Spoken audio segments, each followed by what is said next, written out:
Now, before we get into creating really cool design effects inside Photoshop, I want to talk a little bit about how you're going to prep your files or how you're going to set up your files. If you are working in print, that is, if you're going to be designing for magazines or any kind of print ad, you're going to want to keep your resolutions of your files really pretty high. In fact, 300 is going to be the most common setting you're going to go to when you're in your when your file setup and you're setting it up. And chances are, if you're working in print, you're going to be working in inches.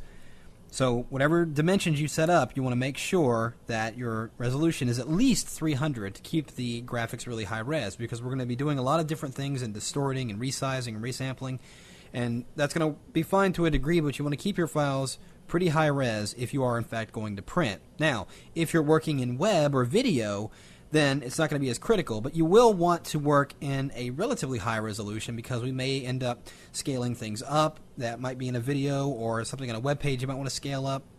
So something to keep in mind. You don't quite have to keep it to 300, but keep it around 100 or 150 if you're going to be eventually going to some kind of digital media like a web browser or video or something like that. So just wanted to point that out, and I'm going to be using RGB color mode for pretty much all of this because it is the most common, and it's going to give us, it makes all Photoshop features available to us.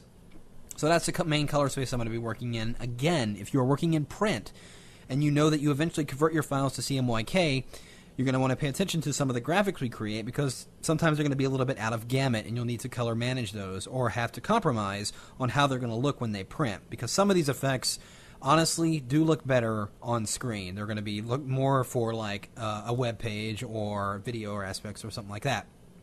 Some elements like that. So just to take a note of that as far as what's going to be for print and what's going to be for video as you're going and creating these files. Be wary of the resolution. And let's get started and have some fun making some cool design graphics.